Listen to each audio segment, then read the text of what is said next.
From the Hype HQ studio in Chicago, Illinois, it's Startup Hype Man, the podcast. Hello, everyone. My name is Raj Nation, and I am the founder of Startup Hype Man. Fast-growing startups work with me because they want to become better storytellers. Whether that's for customers, investors, or a packed audience, they know that story is their ticket to stand out, stand apart, and change the game. And this podcast here is where I talk with entrepreneurs and leaders in the startup ecosystem, ranging from scale stage to early stage, as they share specific strategies that they have executed to stand out across three specific areas: sales, marketing, and people. Before we begin today's episode, remember you can head to startuphypeman.com and subscribe to the newsletter that doesn't suck. You'll get new podcast episodes and timely reads written by me, but also helpful articles from around the web and a notice of upcoming pitch competitions.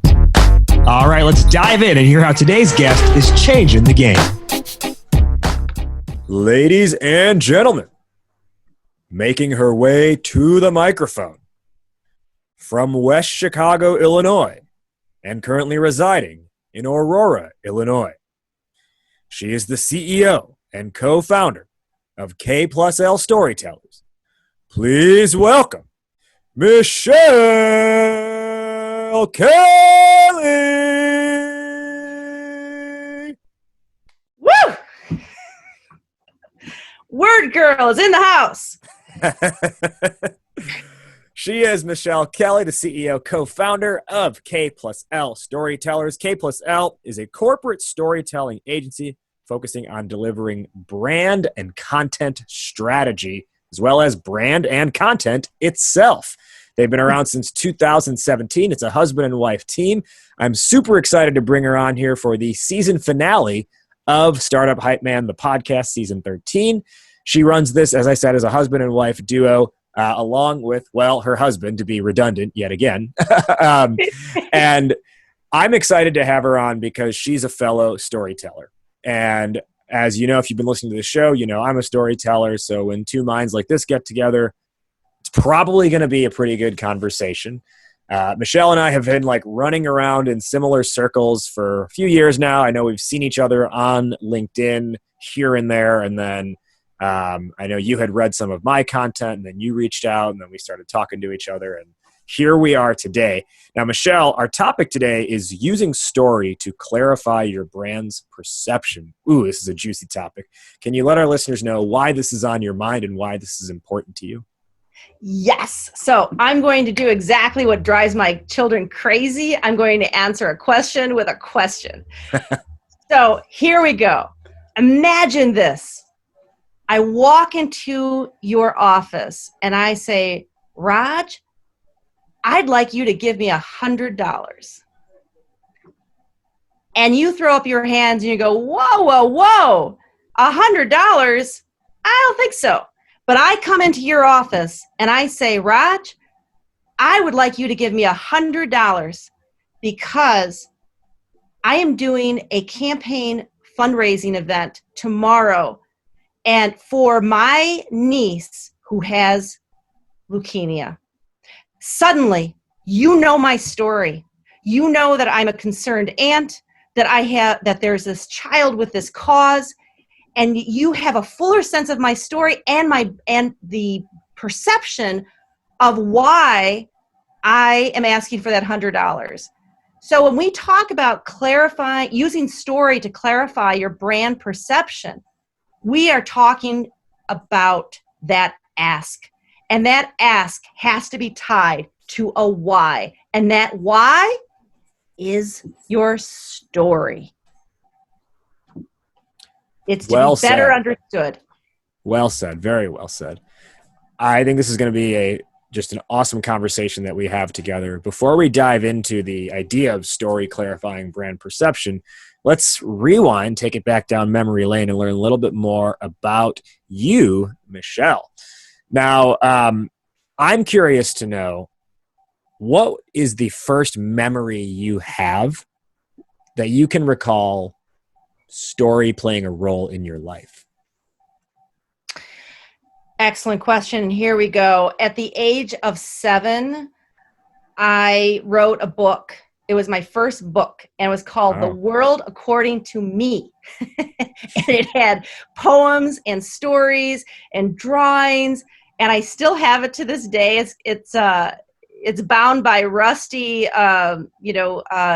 staples in it, but I just remember always looking at everything around me like I was a scene in a story. So I would pretend I was a gardener when I was a kid. I was the gardener of the estate. I mean, these are stories that I just made up in my head, and I loved writing them down. And one of my children hate it when I share this fact, but I loved reading the dictionary when I was a child. It was so exciting to thumb through it and know that there were untapped worlds behind all of those words. I've just always thought of the world through the lens of story. And then in high school, I would write sappy songs on my guitar. And then in college, I loved writing. I was terrible at programming. I was a computer science major, and my professors, just to pass me through the classes, let me write papers instead of writing programs. So writing has always been a love, a passion, and I think, a secondary vocation to being a mother. I also see the world through story, so I'm definitely vibing with you on that. And it's funny you mentioned guitar, because I also do music on the side as a rapper in my case. But you talked about sappy songs on your guitar in high school. Do you recall any of those songs, and what were some of the lyrics of those songs? Yes, I do actually. All right, my biggest hit was called "You Gotta Kiss a Lot of Frogs Before You Meet Prince Charming." Ooh. You gotta kiss a lot of frogs before you meet Prince Charming. Yeah, you gotta hop along the lily pads. Nice. Yeah. That was my big hit. Now, when you say big hit, you mean it was featured at the school talent show? No. It was sung in bonfire circles? No, as a storyteller, we can make up stories in our own head, so it was just a big hit to me. I would play my guitar while my mother washed dishes. So I had an audience of one, but boy, she was really the head of my fan club. Sometimes an audience of one is all you need to get going. Exactly. We'll fast forward a lot here. Kind of into the backstory of K+L, because I know I mentioned it started in 2017, but can you talk us through really the 10 years before that, where you and your husband first started working together, and sort of what happened there and how you ended up coming into K+L? Absolutely. So a lot of people have referred to us as the first couple of story, because we have always worked together as writers. He's a writer, I'm a writer. He was a bureau chief for K+L News Service. And so he comes from the news side. I come from more the fiction and creative writing side. And we had this firm prior to the recession that was really excellent. It allowed us to go to Italy with our 3 children. And it was great. And we had big clients like Motorola. And then the recession came along and ate everything in our refrigerator for lunch. And we couldn't sustain the business. So we did what many people did. I mean, there was a story behind every door in the recession, right? I remember picking up my children and from school, and there were more fathers than there were mothers at pickup time. And the fact of it was many people were affected by the recession, and we were as well. So we persevered. He went off and did his thing, did some financial advising, which was a total train wreck. And I kept at it as a freelance writer. I would write at night and be, mom during the day, of course. And it eventually led to my husband landing a job at a content agency in Chicago. And from that, he gained a whole great view of what the agency world looked like, which was fantastic. And then in 2017, we decided that old business partners make great new ones. And we drank the champagne and reignited the partnership to have a storytelling agency, because story at at the end of the day, Raj, our stories are amazing. And the thing of it is, every single person listening to this podcast, every single person in the world has something nobody else has. And that's their story. And that is amazing. And that's what we do. And that's what I would hope every single person realizes, is that their story is so unique and so different. Whether you're a company or a person, a personal brand or a company's brand, take your story and push it out into the world. That's how you're going to change it. Ladies and gentlemen, we just exited the Startup Hype Man podcast and entered Michele Kelly's TED Talk. That was beautiful. that was very beautifully said. I'm going to ask you about how the name K+L together in a second, because truthfully, I just assumed you had a business partner who started with the letter L, but I don't think that's actually the case. But before I ask about that, I want to go back to what you said about that recession period. You said during the recession, every door had a story behind it.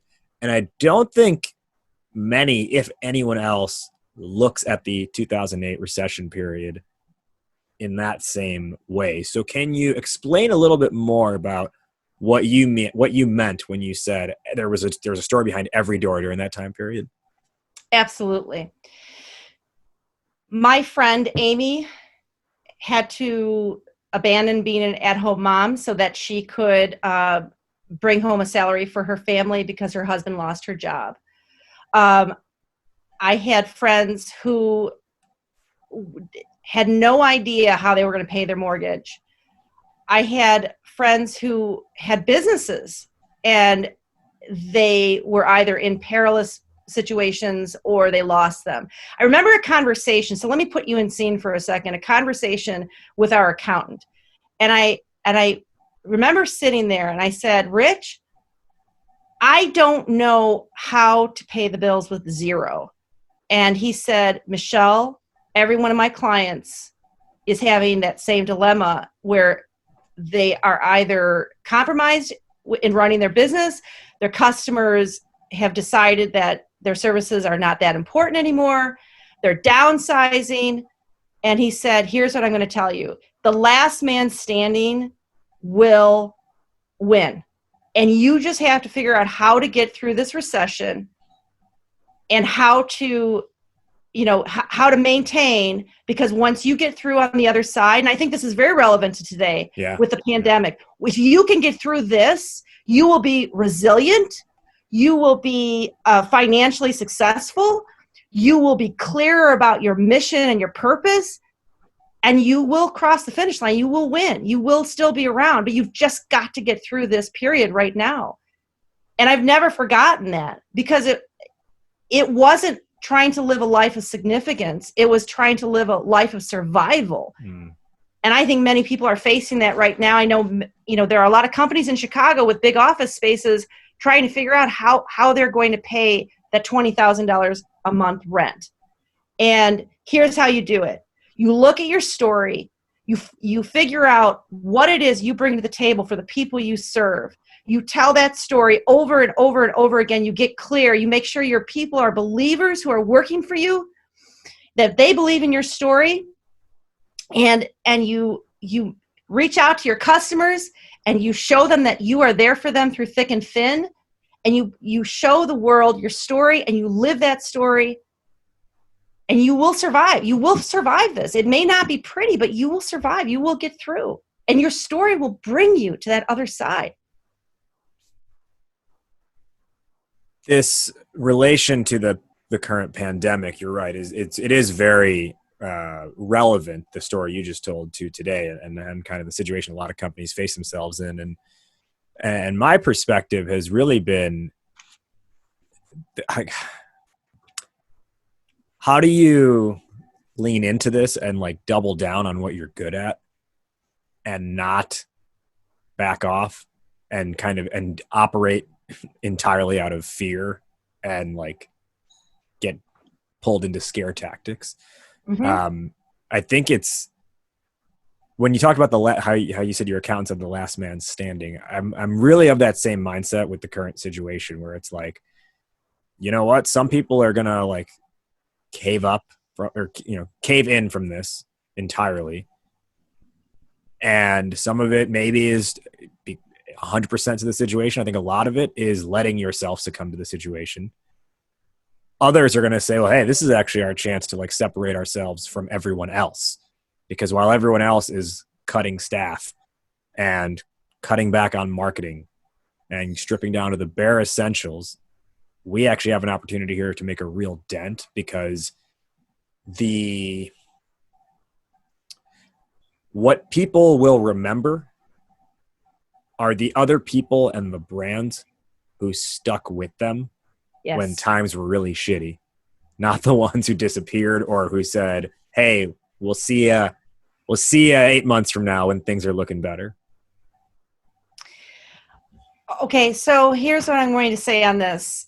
You're absolutely right. And that's that resilience, that's that grit that a company or a brand exudes, that gets their customers through the difficult times. I really believe, Raj, that it all comes down to the human heart. I can't wait to I know that we're going to be talking about this a little bit later, but I think it really comes down to the human heart. You asked a question, how do you not cave in, and how do you speak to your strengths? I think you've got to Marie Kondo your superpowers. Marie Kondo your superpowers. Have you seen Marie Kondo? Like, she's awesome. She holds up a shirt and she says, joy to you. And then she gives it away. But then she holds up another one and says, I love you. And she puts it over here in the keep pile. That's what we have to do with our superpowers. We've got to hold it up, and we've got to hold up our superpower. We got to kiss it. Just like that. Like, I love fiction. I love writing fiction. I had a short story that I put on hold for 2 years, maybe even 3. It sat in a drawer because I didn't have, quote unquote, time to work on it. With this pandemic, what's right about that? What's right about putting off your passions, putting off what you're good at, putting off your strength? I got that story out. I finished it, Raj. I finished it. I wrote another one. I finished that one. And I am on course to write an anthology of short stories called 9 Candles. And I don't know, maybe I'll have just an audience of 1. Maybe you'll be the only one who reads it. I don't know. My family, maybe an audience of 6, I don't care, because I know that writing fiction is part of who I am, and it's part of me as a storyteller. And I can't die with that story inside me. And we should not ever die with the story inside of us, the song inside of us, the business idea inside of us. We can't let that happen. Man, I'm telling you, this is your TED Talk. If you haven't done one before, I think you need to create one around all these sound bites you're dropping right now. Okay, so you love writing fiction. Let's talk more about the nonfiction now, which is companies. Yes. I do want to know, and when you started K+L, how did you get the name? I mean, I'm thinking the K is from Michele Kelly. Kelly, yes, and L. So when my husband and I married, when Roderick and I married, I took his name, Michele Kelly. But prior to that, I was a Lodestro. Oh. And I have only kept my maiden name in 2 places. The K+L, the L part of our name, and the inside of my mink coat. I have, because my mother and I went and bought it together, and she said, at the Merchandise Mart in Chicago, and she said, Apparel Mart, I'm sorry, in Chicago, and she said, I'm going to buy you this mink coat, and you're going to pay me back $50 at a time, because every young woman should have their own mink coat before they have to buy end tables, pay a mortgage, and keep the car running, properly. So I bought that mink coat. I paid for it myself, and I still have it. And I still remember both my parents are in heaven, but they're with me all the time. They tell me what to do all the time. They nag me all the time to do the right thing and to make good decisions and raise my children, with a beautiful heart. And so those are the only two places I've kept my maiden name. Lo destro, yes. It means on the right side in Italian. I like to remind Roderick that's why I'm always right. Something I want everyone listening right now, something I want you all to just take note of thus far in the conversation is that, and this is incredibly important to sales strategies and marketing strategies. We haven't even gotten into like those direct questions yet. Every response Michele has had to a question of mine has been some form of a story. I asked her where the name K+L came from. She could have said, "Oh, Ledestro is my maiden name." But she didn't. She said, "Well, let me tell you about the only two places where my maiden name still exists. My mink coat." And then I got this beautiful story about her own personal family history. And I want you to hear that and think through. If you're a sales rep, if you're a sales leader listening to this, if you're the CEO listening to this, how do I get my team to start communicating like that? Because I will tell you, when you are running, say, a demo call, your customer is going to ask you questions. Your prospect is going to ask you questions. And you have a choice every time they ask you a question to either respond with something that's just like flat and there's a direct answer, or you could give them the answer with some story behind it. When you do that, I can promise you I am not going to forget that story Michele just told me about the mink coat. 10 years from now, I will most likely still remember that story. And if you want to be a brand that stays in the mind of your buyers who then become customers, not just for 10 months, but for 10 years, it starts with the stories you tell. So I think that was, you telling that story is a great segue now into sort of like the nonfiction, quote unquote, of company storytelling. And the topic is using story to clarify your brand's perception today. Now, I know that you often hear from the companies that you work, your clients, that they feel like they have a mismatch between market perception and what their company actually offers. Why do you think that mismatch exists? Great question. And I'm going to borrow from neuroscience to answer this question. So how we process information is through our amygdala. And I'm probably not pronouncing it right, but it actually exists. I could spell it better than I can say. That is how you pronounce it. Okay. Yeah.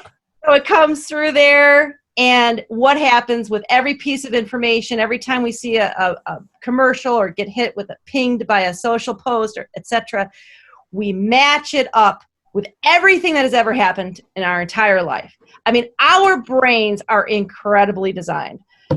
So we match it up with everything that we've ever experienced, all the things that scared us, all the things that brought us joy, all the things that inspired us. And we do one of a few things. We either, we can go into fight or flight. So we can totally be frozen, or we can totally flee from it, or we can just not care because it doesn't match up to anything in our minds, in our experiences, the filing cabinets of our minds, and we discard it, or we can remember it. When I went into, so I live in Aurora, and there's this bakery in downtown Aurora, and I went into it, and the woman behind the counter was speaking Spanish. And it brought me back to my grandmother, who spoke broken English. My mother was, came to this country from the northern part of Italy. And so it brought back memories of my grandmother. And I loved that little bakery shop because of that. It's a feeling. And David Premier talked about this in the paradox of selling ROI on your podcast last time. He said, buyers buy on feelings. And that's why there's a disconnect, because sometimes our brand doesn't match up with the life experiences of our prospects or even our customers. Because remember, a customer is not the end of the road in sales. Beyond the customer is keeping the customer.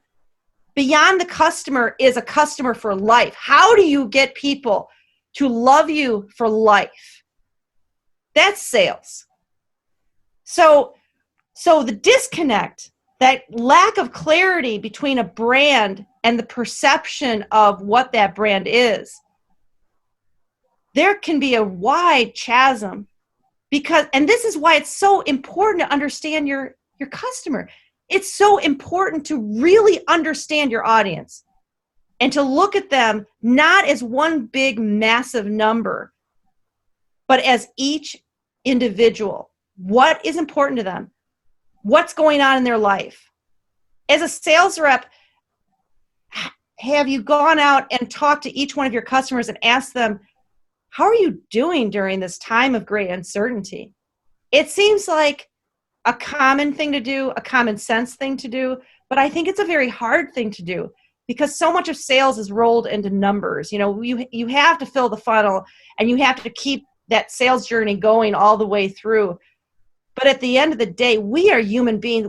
We are not selling to a computer.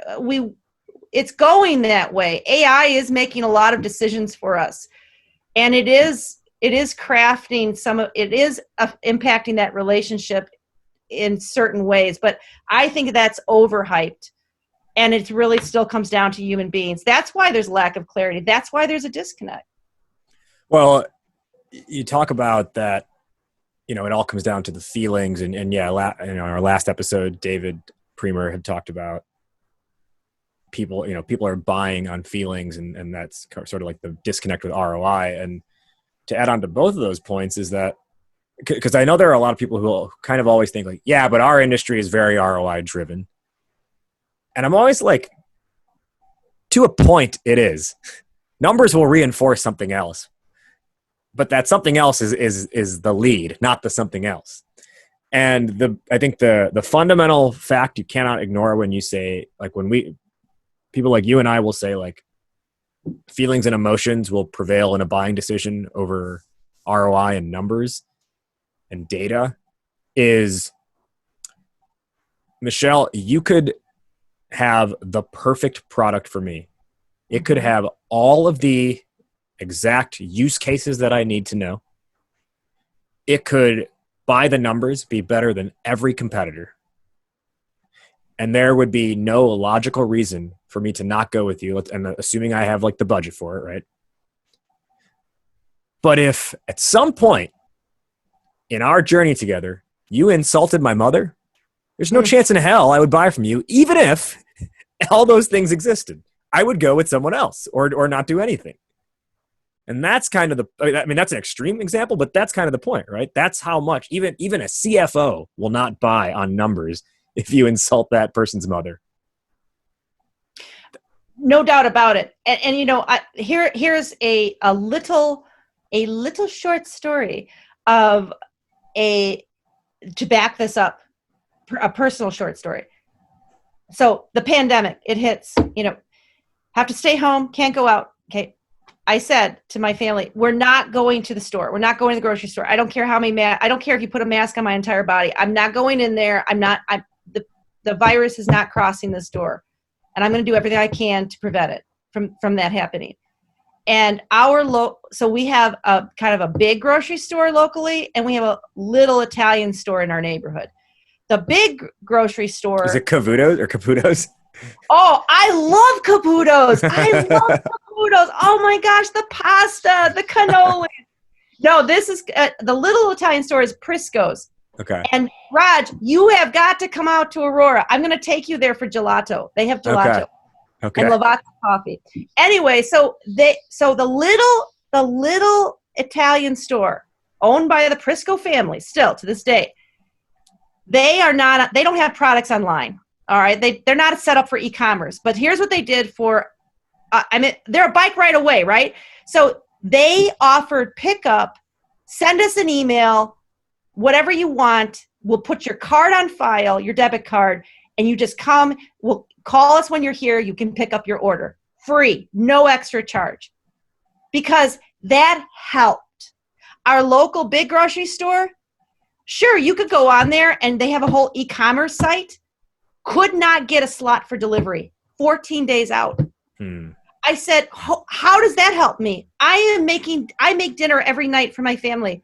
I can't wait 14 days to get the the skirt steak to put on the table, or the ground beef for my meatballs and Sunday pasta.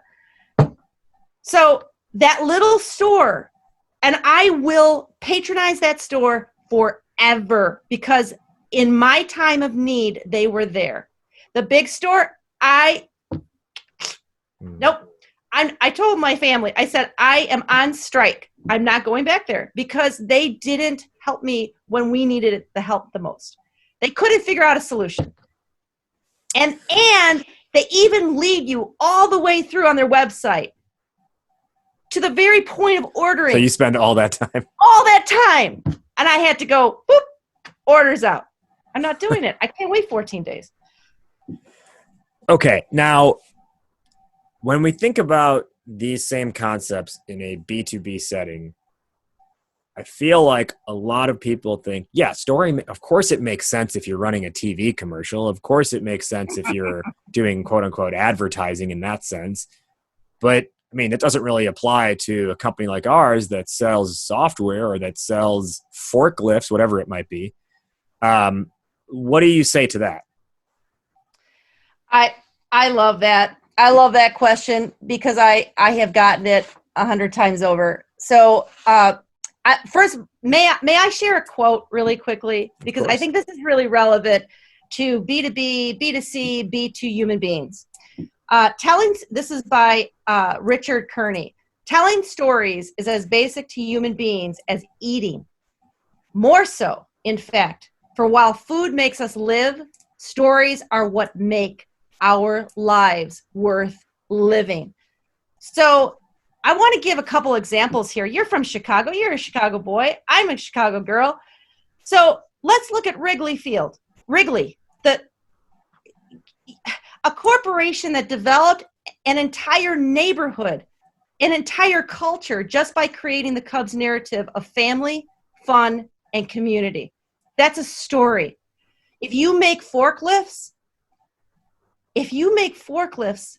what's your origin story? How did your company start? There had to have been a founder, didn't drop from the sky like from a stork. Your founder story will endear people to the company. And then what's your vision story? Where are you going with those forklifts? Are your forklifts used to carry pallets that carry food that feed the world? That's a story. I get goosebumps. I don't even know what forklift company we're talking about. I just got goosebumps. So that story on your blog. So where do you put your story? This I get this question all the time. Where do you put the story?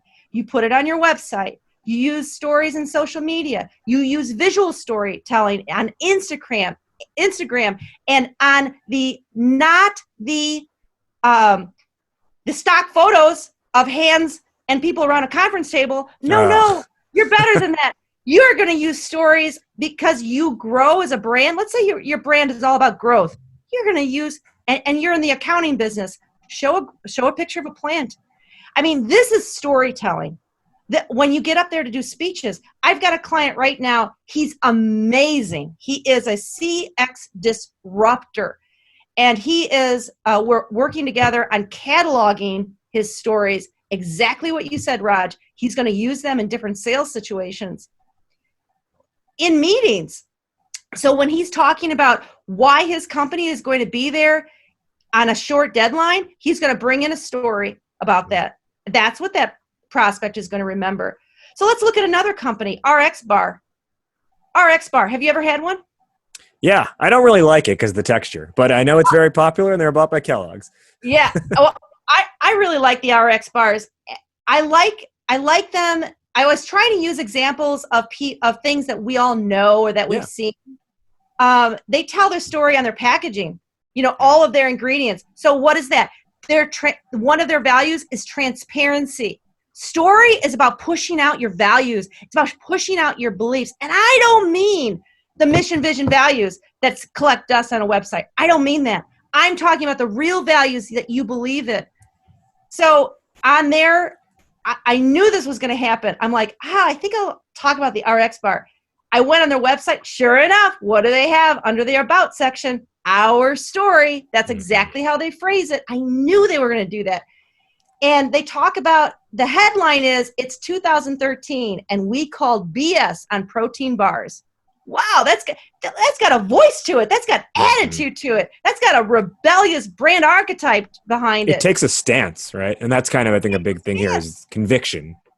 Absolutely. When you can feel the beating heart of a brand, you're telling your story. Whether you know it or not doesn't matter. You're telling your story. So what is the starting point then? We've talked to this point, like conceptually, when you are working with clients and they say, hey, we need K+L because our content is shit. Our brand is misaligned overall. Where do we begin in this process? We begin with the hero of the story, Raj. And I know we challenge each other on this point. And that's okay, because you know what? Playing devil's advocate is good. It produces the best outcome at the end. You begin with the hero of the story. And the hero of the story is not the company. It's not the brand. You talk about the audience. We talked about this a little bit earlier, really understanding the people you serve. You would think the story begins with yourself or with your brand, but I don't think so. I don't believe that. I believe it's asking questions and exploring who your customer is, who the audience is, and really understanding them. So it's so tangible, right? Client insight interviews. It's really surprising the number of companies I've talked to. Who have you talked to your customers? No. Like, why would I want to talk to them? Well, you've got to talk to them. I mean, like, you really have to talk to them. We're doing positioning for a political candidate right now, and we're asking people two questions. Do you care about this position? And if you do care about this position that they're going for, do you have a question for that candidate? And so shocking, nobody even wants to ask a question because they don't care. They don't even care about the position. So this is like at the county level, all right, that's coming up in this November. Yeah. So what does your audience care? So client insight interviews, and find out what they care about. Find out where they are in their lives and who they are, what they eat for breakfast, what kind of car they drive,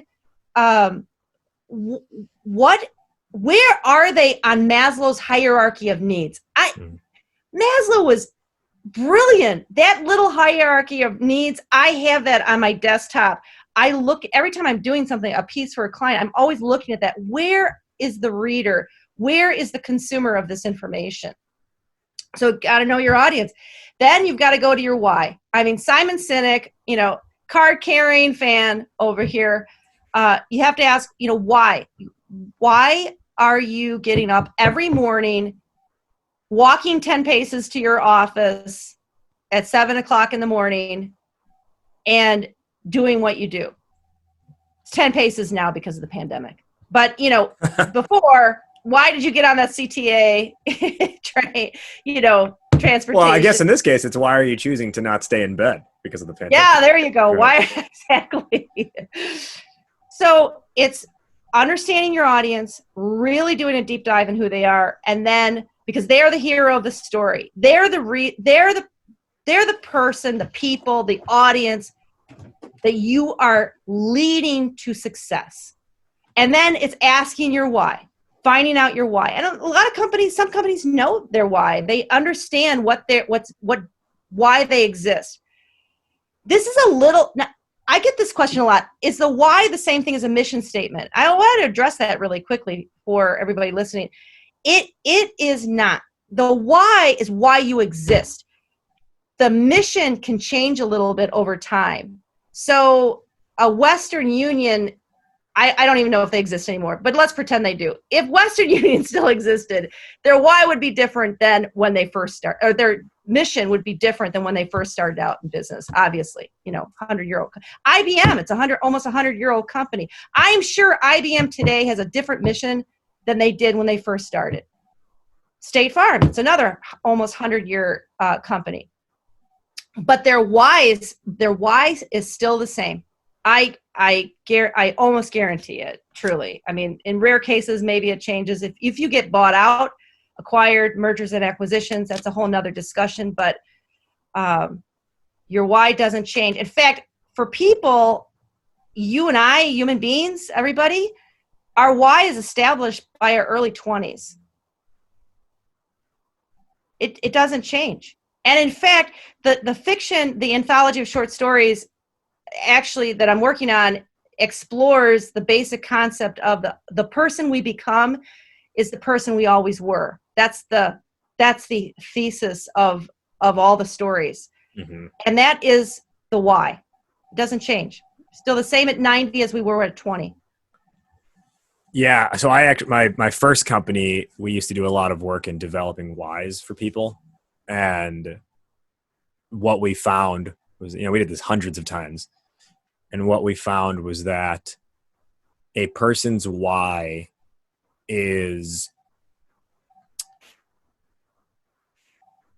the directive behind everything that they have cared about up to this point in life, like genuinely cared about to this point in life, and will continue to be the guiding force, most likely, unless they have to go into like witness protection or something, sure. For everything that they will care about in the future. And that all the events in their life that were not in alignment with that didn't fit that narrative, mm-hmm. Those were moments they could actually point out. This was through our process. They were pointing out that they didn't feel so good during those times. And it came back to a misalignment with their why in those moments. I love that you just said that. I love it. And I'm going to tell you why. Because that is, when we do sessions with companies on finding their why, we ask a question that directly relates to what you just said. We ask, what were your proudest moments? Mm-hmm. And we get everybody in the room from a company, 14 or 15 people. If it's a small company, that is their company. If it's a larger company, it's a cross section of different people. But what has been your proudest moments working for this company, working for this brand? And those are stories, and we're jotting those on big Post-it notes. And from those proud moments, and these are not the I won an award moment. This is, the client called me on a Saturday. We saved them from losing all their data. And by the time dinner rolled around, and I was so proud, and the CEO was like emotional on the phone because we had literally saved their company. Mm. You see that? All right, Raj, this is the proof. The hero is the customer. Did you hear what I just said? We saved their company. That example. We saved their company. Yes. Okay. So they're the hero of the story. Let me clarify. When I say I carry a little bit of beef with the line, make your customer the hero. Fundamentally, I do agree with it. Everything I do with companies on the sales side is that we always start with what's the problem, and that's a customer-driven thing. And to know the problem, we have to know the audience. You may have seen in my material before. I'm not sure if you've seen this specific thing, but I have a formula I developed to figure out positioning within a company. And I call it the superhero strategy. Mm. And it is different than make your customer the hero. And it is the notion that you have to think of your startup, your company, as a superhero. Because what do superheroes do? They help and they save people. What does your company do? You help and you save people from something. Yes. I always like to use Batman as an example because Batman did not have any mythical powers. He was someone who combined access to capital with technology to serve the public good, which is what every company does, right? Mm-hmm. So other companies out here being Batman. But Batman does not come in and save Gotham on a sunny day. Yeah. Like today, it's like 84 degrees outside, right? I mean, we're in a pandemic, so it's a little bit different, but assume the pandemic's not happening. People have like their kids at the park, taking their dog for a walk. You don't see Batman swoop in being like, "Whoa, I'm here to save you." Right? If he did, people would think he's just like a pervert. You do a great Batman. And I always say Lego Batman would do that, but the actual Batman would not. Because people get the wrong perception of him. When Batman comes in, it's because there's crime in the streets. Joker's blown up the hospital, right? Someone's getting mugged. These are the instances where Batman comes in to save the day. And so at the end of the day, I'm saying the superhero is you, the startup. However, in order for a superhero to exist, there must be three things in place first. Number one is a damsel or a dude in distress. Number two is a village on fire. Right. Number three is your superpower that can be activated. And then when you have those things in place, then the superhero can come in and save the day. Or in business terms, person in distress is your target audience. Village on fire is the core problem or problems they experience. Superpower is your approach, and superhero is your solution. So that's my approach to it, which still ultimately, I think, is putting the customer as the hero. But I say you have to think of yourself as saving people from something, not just dropping in on a sunny day. You and I are using different terms for the same thing. We Dr. really Evil Voice, we're not so different, you and I. No, we we are, and I'll tell you why. So the superpower, the superhero that you're talking about is from a storytelling perspective. I mean, this is Nigel Watts, early 1990s. He came out with a story arc from 8 points from stasis to resolution. And it climbing, rising, action, climax, reversal, and then resolution. Mm-hmm. So the guide to success, and this is pertinent for everybody in sales. This is so important for everybody in sales, that what you're calling the superhero is what I'm calling the guide. It's the same thing. You are guiding your customer to success. You're guiding the prospect to success. So in sales, this is so phenomenally important that you make the customer the hero, you guide them to success, and you show them the amazing world after they work with you and with your brand.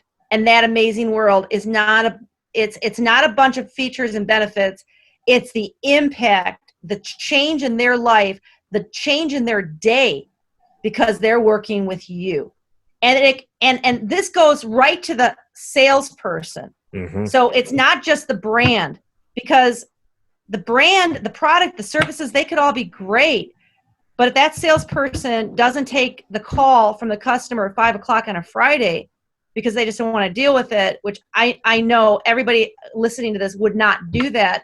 But if that salesperson realizes that they are the bridge to creating an amazing world, new world for that customer, that just unleashes the opportunity and the potential for being unforgettable. I mean, is that not what this is all about? Mm-hmm. Stories are unforgettable. People are unforgettable because of their stories and the impact that they make.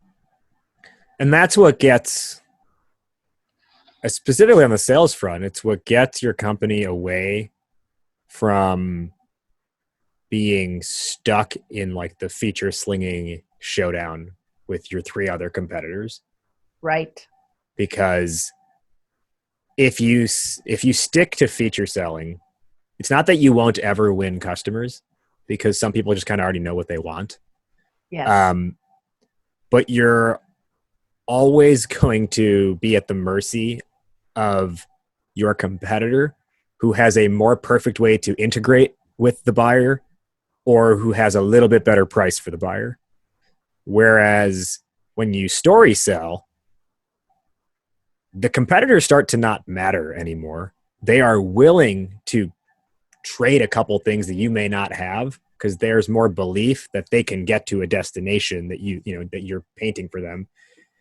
And on top of that, oftentimes you can actually add scope to whatever your project or whatever whatever it is you're selling, because they have there's such deep alignment in that base belief of where they're going to go.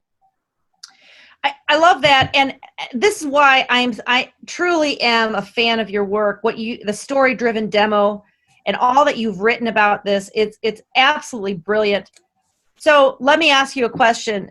If you are running a race, like you are truly running a race, you're at the Olympics, you're running a race, do you think that looking around you at your competitors, do you think that slows you down? Yes or no?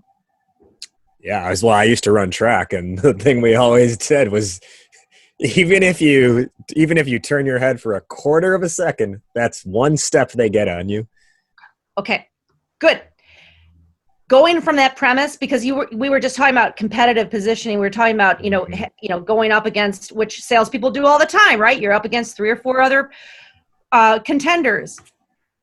This is why being story-driven versus competitively driven is a smart choice.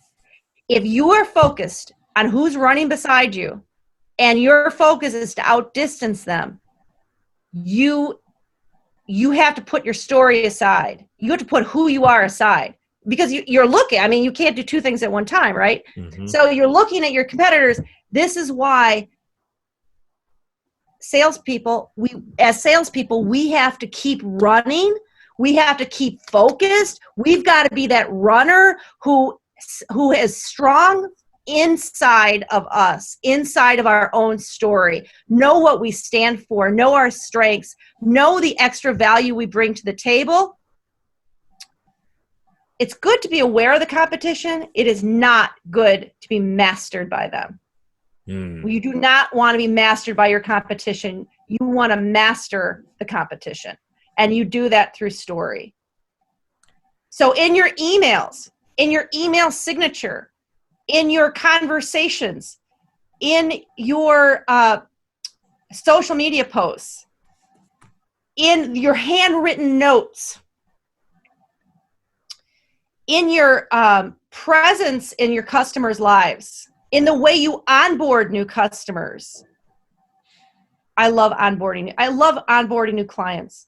If all I could do all day was onboard new clients and that's it, I would do that, because it's just welcome them and to give them something in a box and to give them our kind of manifesto. And it's like, it's welcoming. And all those are techniques. It's the visuals you show. It's the banner on your LinkedIn page. It's your summary. It's in your headline. A lot of people put like 6 or 7, or they jam all this stuff into their LinkedIn headline. Put your value proposition up there. Tell me why I should care. Put your value proposition. Don't tell me 5 or 6 or 7 different things about you. You're this, you're this, you're this, you're this, you're this. My gosh, you're a Swiss Army knife. Focus on your value proposition. Focus on your why. Focus on the impact. Tell me why you're changing the world. Tell me why you're going to change my world. Can you go overtime? This is our season finale. You got more time to stick around on this conversation? Absolutely, because I want to answer your last question. I want to answer your last fill-in-the-blank question. All right. It's our season finale, everyone. So we're going to go overtime on this. I do want to just take a quick sidestep here and talk about Sales Hacker for a moment, our partner of the show. So the conversations here on this podcast tend to stem around B2B related topics. And if you're not aware, Sales Hacker is the world's smartest community for forward-thinking B2B professionals. It's 135,000 members deep. So, I mean, all the things we've talked about thus far, and if you are a CEO, if you're a head of sales, if you're a marketer, if you're a sales rep, Sales Hacker is going to help you get better at your job with things like podcasts, articles, webinars, and research from actual sales experts and practitioners. including Lemois. Sometimes I contribute to Sales Hacker. And they just launched something really cool, which is a full-on like community discussion feature. So not only now can you absorb the content, but now you can actually start your own discussion topics around content, whether it's an existing article or, as I've seen recently, someone just asked a question to the community like, hey, what's the best way to break the ice on LinkedIn? And there was hundreds of people who engaged in that discussion. They've even started doing AMAs, Ask Me Anythings, with leaders in the game. So check out Sales Hacker, because if you haven't gotten on board with them yet, you're falling behind and you need to get on board with them today. www.saleshacker.com for all the access to everything that I just said, the articles, the research, the discussions, and more. www.saleshacker.com. I also want to give a shout out to my friend Jason Bay, who has been a guest 3 times on this show in the past. He has launched his company's summer virtual tour. It is the Blissful Prospecting Think Outside the Script Summer Virtual Tour. So, you know how like everyone was looking forward to Lollapalooza this summer and all the music festivals, but we can't do that anymore? Well, what would the sales version of that look like? A sales version of a music festival. That's what Blissful Prospecting has put together with the Think Outside the Script Summer Virtual Tour. Over the course of 100+ days, there are 40 different speakers who are sales leaders in different disciplines. And Jason is going to be doing live interactive interviews with these different sales leaders 2 to 3 times a week across the whole summer into the early fall in the Think Outside the Script Summer Virtual Tour. Topics are going to cover things like cold calling, cold emails, LinkedIn, psychology, mindset, productivity, and more.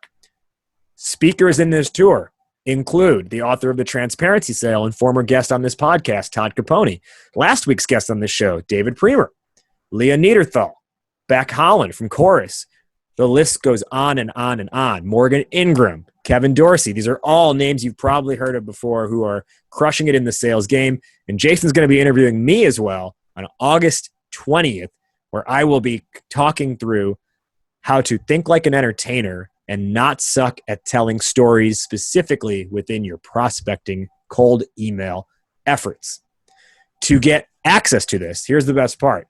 The summer tour is 100% free. Zilch, zero, nada. You just have to go to tour.blissfulprospecting.com and you can sign up for as many of the sessions as you want. Again, I think he's structuring it in a really cool way where it's only 2 to 3 a week spread out over an entire summer into the early fall. So you're not like bombarded with like 80 webinars over the course of like 40 hours. And again, it's live and interactive. It's not pre-recorded stuff acting like it's supposed to be live. It is actually live. You'll get to ask questions with all the speakers. The average attendee, and by the way, over I think at this point, 1,700 people have already signed up for this. The average person is signing up for 19.65 talks in total. So I'm super excited for it. Today on LinkedIn, I actually just posted a video where I acted like I was Dwayne "The Rock" Johnson with my championship belt. And I promoted the hell out of it. I was like a wrestler cutting a promo. It's going to be huge. And I put a fake news ticker at the bottom of that video where I said, President Trump says he doesn't care if Startup Hype Man session is going to be huge. His rallies are still huger. It doesn't matter. So check it out one more time, tour.blissfulprospecting.com for access to all 40 of these events. But you just got to make sure you sign up, tour.blissfulprospecting.com. Today, in our season finale of Startup Hype Man, the podcast, season 13, I've got Michele Kelly of K+L Storytellers. And we've been having a really invigorating conversation on using story to clarify your brand's perception. We're going to go about 10, 15 minutes more here on everything that we've discussed so far. Now, I want to ask you, Michele, with this notion of, like, you talk about all the places story has a role, whether it's your marketing, your sales, your website, your LinkedIn, your email signature. These are all places where stories come out. You also touched on the idea of a story arc model. But if I'm a company who sells B2B software, widgets, whatever it might be, how do I go about, like, I know you said start with the customer in mind, but like tactically, what do I do to like build a narrative then? And then what's the first place I would put it? All right. So great question. I would start with the story arc and ask the question, all right, what is the situation? So there are 8 points on the story arc. What is the situation right now on this day, in this moment, in this year? And look at that. Then insert your customer or your prospect, your audience into the narrative and say, what are they coming across? What's happening in their world? And what triggers them to go on a quest for your product? So again, you could look up Nigel Watts' story arc. I'm looking at right now. All right, nobody can see me, but I'm looking at it because I always have this in my office. And the hero goes on a quest that is triggered by something. They need something. They're missing something, and they go on a quest. So you have what's called stasis. That's the present situation. And then they go on a quest. Something triggers it. They go on a quest, and they find along the way surprises. So all right, B2B software company. Their clients or their audience, they're running their businesses, and they have a problem. And the problem is their different software packages or different software components are not speaking to each other. So they're repeating data entry in different spots. It's a problem. That's a trigger. They go on a quest to find a solution. 70% of sales happen before anybody ever talks to a salesperson. So they're going to go to Mother Google, and they're going to maybe talk to some of the people that they know in business. And then they go on this quest, they find out a few things, and then they have to make a critical choice. Either because the rising action of this story is getting intense. They've got people in different departments entering the same data in different ways, and it's not working. It's inefficient. The system's broken. So they get to the climax, and they have to make a critical choice. Are they going to live with this problem? The antagonist doesn't have to be a person. The antagonist is exactly what you said, Raj. It's the problem. It's the fire that has suddenly entered the house, and they have to solve it. And so you're the guide to their success. You're Jack in the Titanic. You're helping Rose see she doesn't have to marry this less What's than his name? I forgot. Colin, I can never remember his name. I just remember Leonardo DiCaprio's character Jack, and then Sidebar, Rose. my favorite line in that whole movie, and I love that movie. What is it? Is whatever his name is. I always think it's Ricardo, but it's not. He goes, I put the diamond in the coat. I put the coat on her. I love it. Yeah, he was a little self-centered. Just a little. So at the climax of this story, then your brand is the guide to success, or the superhero that saves the day in a time of peril. And so you were flipping the whole sales journey, and we're saying, look at it as a story arc. And then always what happens after the climax is a reversal. So at the highest point of tension in a story is the climax. Let's just say they choose you. They choose Startup Hype Man to be their guide to success. The reversal happens. They start to see the light at the end of the tunnel. They start to see for that B2B software company that, okay, they're going to onboard me in a really welcoming way. They're not going to treat me like I'm an idiot because I don't understand technology. We've got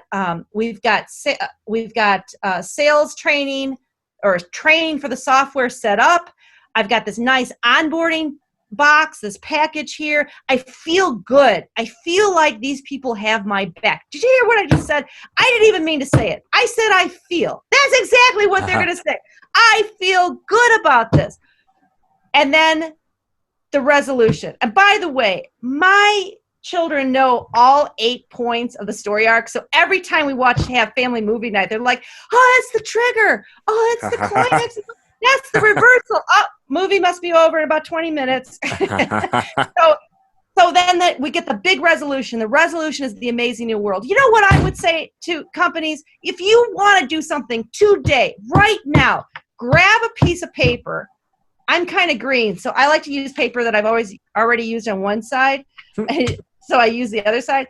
Draw a circle and put amazing world in the middle of that circle. And then with little, lines, like draw lines out of that circle.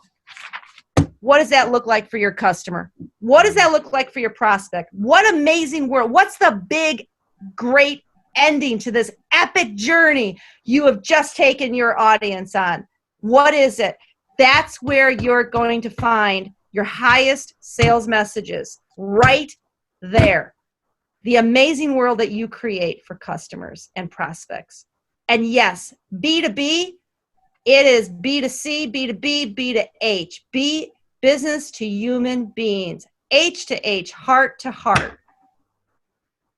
And I would add to that, you tell me if you feel differently, when you draw that amazing world and the lines coming out of it, the default instinct is going to be to write something that is an ROI related amazing world result. But I would say I would caution, don't jump to the ROI and think through, as you said before, what are the feelings and the better state at a qualitative emotional level that people get.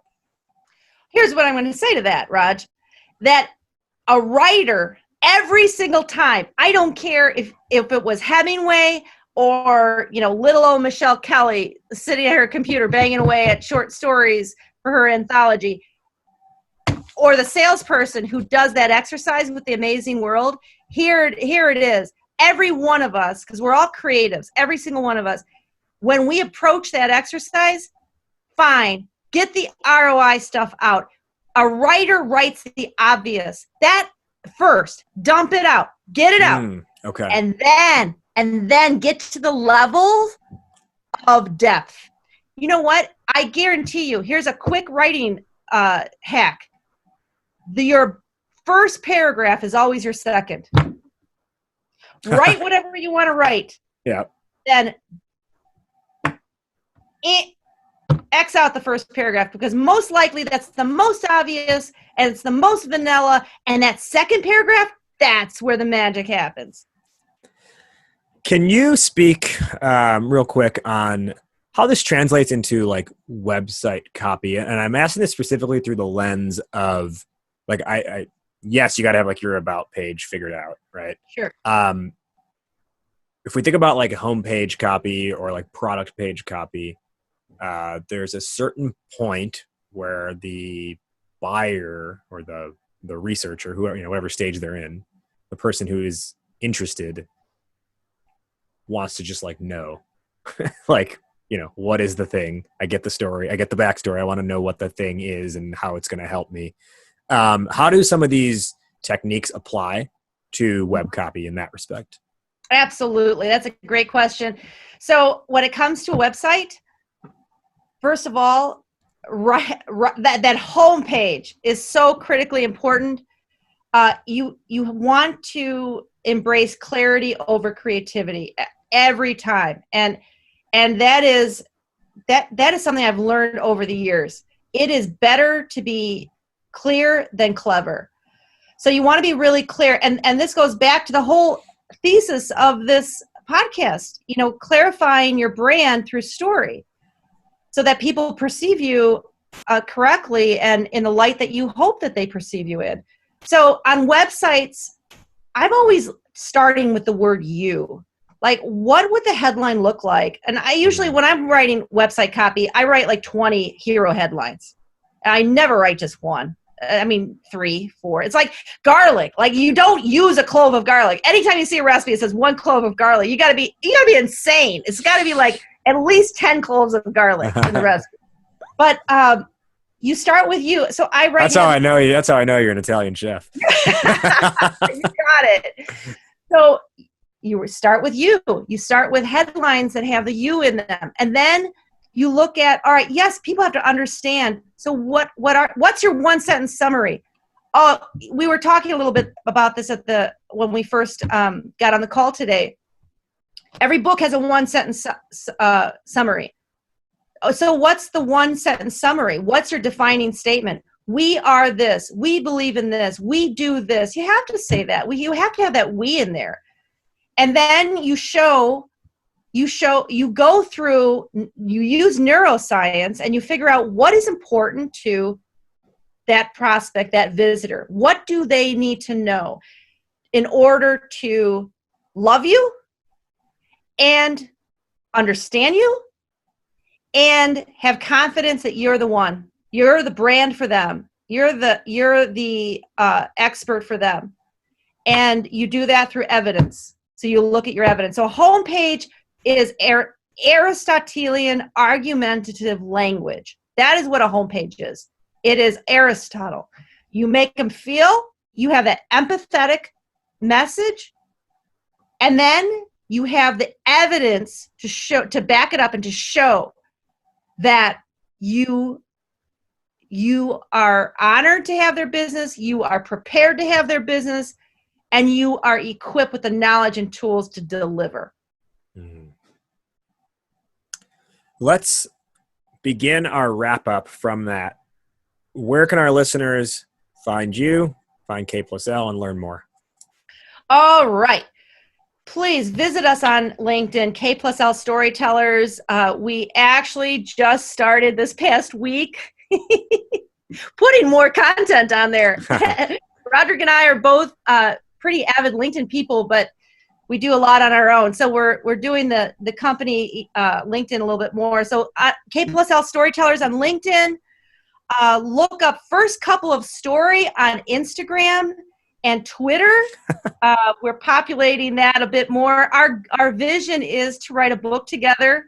Hey, we had 3 children together. Why not write a book together? We got a business together. Why not write a book together? Yeah. First Couple of Story, we want to make it about big story, big life. It's going to be all about business and also life and how to make a big story about both. So and then I would invite anyone who wants to talk about story to look me up, connect with me on LinkedIn. I'm Michele Kelly. I think it's like /storylove comes after. Listen, when I was in Michelle Lodestro, there weren't many of us around, but Michele Kelly, holy cow, there's like 100,000 million people in Michele Kelly. And look me up, visit our website, klstorytellers.com. Leave us a love note on there. There's plenty of ways there's forms on there. You can leave us a love note. Reach out. I'd love to talk about story with anybody who wants to talk about it. To close out, we will each give our top 1 or 2 lessons or takeaways for the listeners based on our discussion today. I'll go first and then I'll hand it off to you. Our topic today was using story to clarify your brand's perception. There was a lot of good stuff that was said, and I would just recommend everyone roll tape back on this 2 or 3 times to catch it all. I don't know if this is necessarily the one thing, but one thing that did stand out to me was when we talked about the competition aspect and that analogy of being in a race, where he said, do you think that if in the middle of a race, if you looked to your competitors to the side of you, would you slow down a little bit, or would they gain some ground on you? And the answer is yes. And to take that even further, you said it's good to be aware of competition, but not be mastered by them. Let's take who is now the greatest sprinter of all time, Usain Bolt. He gets so far ahead of his competition that by the time he even thinks to look back, he's already at the finish line. And there's so much distance between him and whoever's coming in second and third place, and then 4th through 8th. And that is, I think that's it right there. You look to your competition at the point when you are so far ahead of them. You're doing it almost like because you can, not because you need to. Yes. Michele, top 1 or 2 lessons or takeaways today. All right. 2 quickies. 1, Story is about creating believers. And Raj, that's why I have been so inspired by you, because I do believe that you are doing that on the sales front for tech companies, and you're doing it in a beautiful, authentic way. It is to create believers, and the value of that extends not only to your customer or to your prospects, but to your own internal team. In football, if the left guard is down, the right guard comes in and compensates for that. And that's what we're talking about here. Give people something to believe in. The CEOs of the world, give your people something to believe in. Second takeaway is we talked earlier about, my fiction writing, and I have to point this out. You, and I know you know this, but you do the things you love. And you said you're a rapper, and music and yoga and your business. And I want you to know that is what inspired me. That is what was the catalyst for me to take that manuscript out. And I am totally not. I looked at that and I said, I can't believe it. He is not spending all of his extra time writing emails. He's doing the things he loves. And so that's the second takeaway from everybody on this call. Do what you love. Build in time for that. Share it with people. Learn about what is their jam, and live your story. I appreciate those kind words. If I wasn't brown, you'd probably see me blushing. Final question, and I know you've been wanting to answer this one. Yeah. To close out season 13 of this show, fill in the blank. Entrepreneurship is blank. Entrepreneurship is love. And I have written a very short poem for you and for our listeners. Wow. Yes, please. It's called Entrepreneurship is Love. Unequivocal, passionate, the desire to do good. A willingness to sacrifice, setting aside yourself to set another person or entity upon a stage. That's love. That's what it means to be an entrepreneur. You take your talents to the world. You change the world.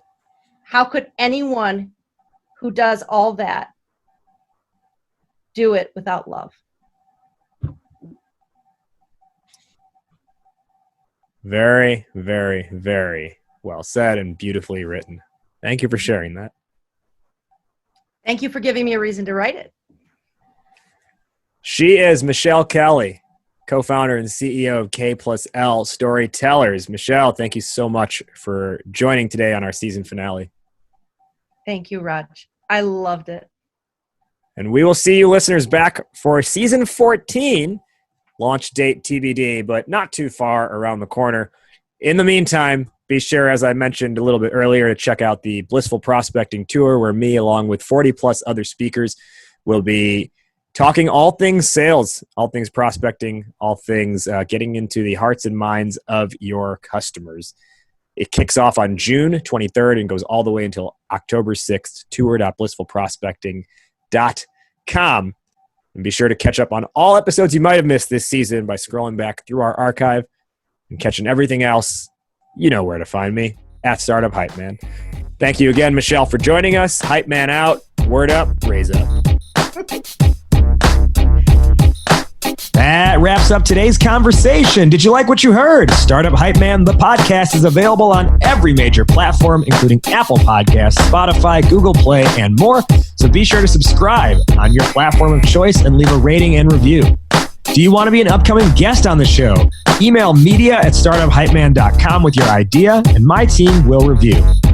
Our theme song is Change the Game by Jay-Z, all rights owned by Rockefeller and Def Jam Records. And hey, if you want to work together on making your startup story the only one that matters, email me at rajiv@startuphypeman.com. That's RAJIV@startuphypeman.com.